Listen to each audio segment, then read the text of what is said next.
I'll just be running through the production process and how I made my recent short film now on YouTube, Goose and the Hound. This is the main location that we shot on, this big famine wall, or whatever you call it. It's a really old wall, historic wall of Limerick. So the production process started with a meeting where Shane Vaughan from Big Shots asked, I think, 10 or 12 teams of filmmakers to join the Zoom call, and each team received a random prop and a random sort of theme. My theme was something called the Hound. It had some sort of weird rigmarole about how the hound stalks its prey and it's relentlessly something or other. I'll throw it up on the screen for you now. It was the best of what was there, I guess. Some of them were about aliens and about whatever, so I was happy enough with it. And then the prop that I received was a sort of glass red bottle. Looked like a bottle for potions or something. I was fucking kicking myself when I got that. I didn't know how to include it. And you know what? Thank God we figured it out, but it took a while. I was kind of twiddling my thumbs together trying to figure out how to integrate it within the story. I guess it all started after that meeting when Shane explained the rules. The Halloween Screams 2025 competition. Each team had 1 month, the month of October, to create a short horror film using the prop and theme. Once I got the theme, I got this idea, which I thought I knew at the time was pretty weird. Basically, the idea was to candidly video Shane over the month of October and somehow try and edit that and piece that together into some sort of linear story. So that's where it started. The next step was trying to get someone to help me with the project, which was pretty difficult. So I went to a friend of mine, Aileen Evans, approached her with the idea and a few other people, and everyone said no, including Aileen. And then I followed up and explained the boundaries that we wouldn't be breaking. We wouldn't be videoing Shane through his windows of his house or with his family. I wrote all this down on a document just to give Aileen peace of mind, because I think she thought I was going a bit crazy. After that, we decided that the best way of proceeding with this to anchor down the film was that we need some good footage of Shane, which we were kind of struggling to figure out how we might get. I had this idea, when meeting him to pick up the prop, I would meet him in somewhere with really big windows and put him by the window and then turn the lights on really bright so you could see him through the window and get Aileen to record him through the window. So that's exactly what we did. I just thought that the pub Mother Mac's in Limerick City would be a good spot because there's a big window outside and there's seats by the window. I like that pub, so I kind of knew in the back of my head about it. There's a big light as well just above the window, which was perfect because looking through windows can be pretty dark and you need light just to see Shane. We arranged the meeting. We pulled up to Mother Mac's.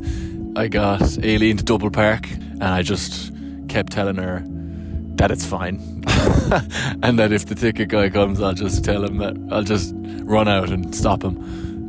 So she lay in the back seat of her car covered in scarves and blankets, holding the camera pointed at the window for probably 40 minutes while I pretended to have a conversation with Shane. The most difficult part of it was I kind of had to pretend to have a reason to talk to him that long. Not that I get on very well with Shane, but it was kind of an impromptu meeting just to pick up the prop, and I was talking to him for about half an hour. But he was generous enough to give me his time, even if it was for the wrong reason. The footage ended up being pretty good. The lighting through the window of Mother Mac's was especially good. It just looked real spooky. We sort of angled it from behind his face, so it kind of had this thing that we were following him from across the street or stalking him. That was the main sort of idea, just stalking him with long lenses through windows and through all this. Then we just thought, okay, how are we going to get him again? We were kind of scouring his Instagram and his everything to see when he'd post. I was driving around Limerick like an absolute weirdo trying to find him. I did find him a few times, but he literally slipped through my fingers. I was driving around for about an hour trying to find him after because I had the big camera in the car. And it was the first time I'd ever used lenses longer than 30mm. I did a lot of research on films that use longer lenses, and the main one that I could find that I kind of liked was the movie Heat by Michael Mann, I think. the one with Robert De Niro and Al Pacino. We ended up not really doing any shots like Heat, but it was cool watching a movie and studying it a little bit anyway. The next thing that started to come through was I had this idea for some sort of story. So there's the character of Shane, but then there's also the character of the one following Shane. The next footage that we actually got was expanding on the character of the hound. I called Shane the goose, and then the other character was the hound. I just thought that sounded cool. I kind of wanted to create this scary, moody stalker character, but I wanted it to be a bit more modernistic and modernistic, is that even a fucking word? I wanted it to be a bit more modern and just a bit more city spooky, like just a fella in the city that's creepy and stalking people and kidnapping people and stuff. So I thought it would be cool to use this space behind me. It's a car park for some sort of hospital. I don't know what it is now. They're doing renovations on it recently. From the window, you'll see in the film, there's a very nice shot that overlooks into the car park, especially with the street lights. And when the car park is empty, it looks really cool. I got this idea that we would have this sort of kidnapping scene, which would set the tone for the film straight away as the opener, and it would sort of create high stakes and a little bit of context on why we were following Shane. We were going to kidnap him or something like that. So with a lot of convincing, I convinced Aileen to be kidnapped. And originally we had the idea that she would dress up like Shane. And in fairness to her, she got a really good costume. She got a hat and kind of a ginger beard and whatever, but it just didn't really work. So I thought, in the back of my head, I actually thought it would just be better the hound kidnapping someone else, because it kind of shows that the hound is successful and he does this a lot and he's methodical, and the goose isn't his only victim. If you show more than one, the viewer doesn't know if it's 2 or hundreds. We actually rehearsed the kidnapping scene for a long time, just because it was kind of crucial that it didn't look really bad, like it didn't look really fake. So we kind of choreographed this sort of makeshift kidnapping, basically dance routine. I'll show you the footage of us rehearsing it. It was very funny. So then we pulled up to the car park anyway, and just as we were about to start shooting, the security guard came over. So I was pretending to be looking for a ball I hit over the back wall or something like this, and he was like, "What are you doing here, lads?" And we're like, "Oh, we're just looking for something." And he was like, "Lads, get out of here." So I basically had to be like, "Listen, we're shooting a short film for college, trying to just like diffuse it a little bit," and he was like, "Okay, what will you be doing?" I had to look him straight in the eyes and say, "I'm pretending to kidnap her and put her in the boot of my car."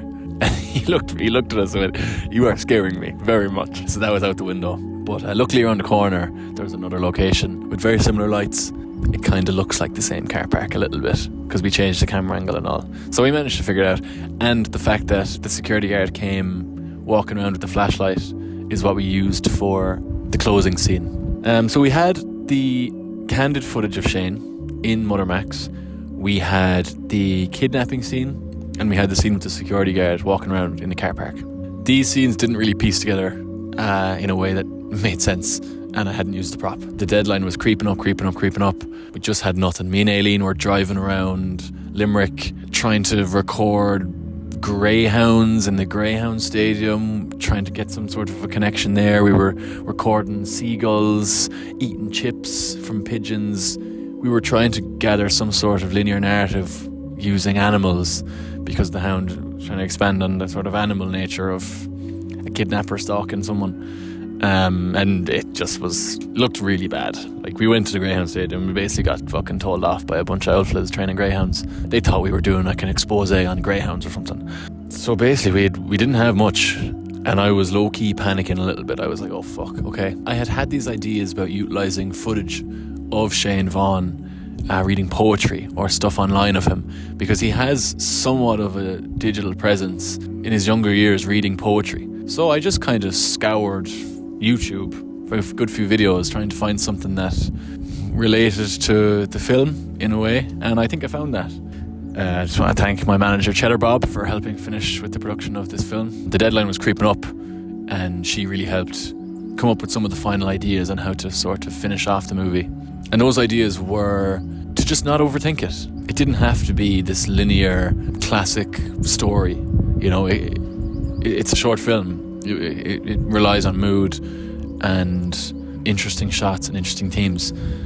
And it was a big task, candidly shooting someone without them knowing and trying to make some sort of narrative around it. We didn't have our camera equipment anymore, so we shot the rest of it on my iPhone, the one I'm talking into right now.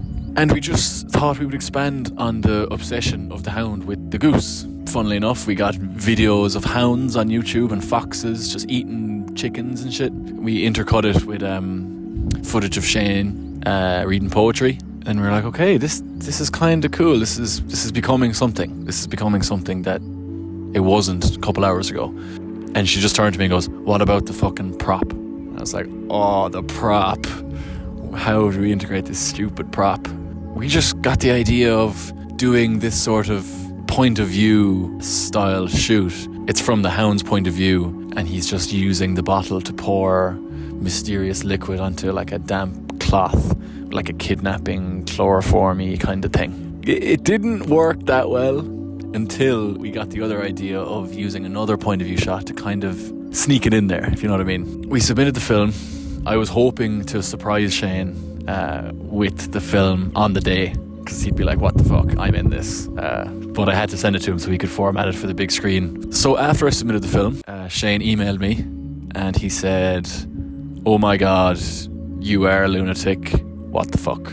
Something like that. I was worried that he wouldn't like it. I had asked a few of his friends if he'd be into it, and they said he probably would. So that was enough of a green light for me to do it in the first place. But anyway, he ended up liking the film. And then the next day was the screening. So on Halloween night, all the teams came together to a sold-out Bell Table Limerick Theatre and just showing some cool, spooky, independent films.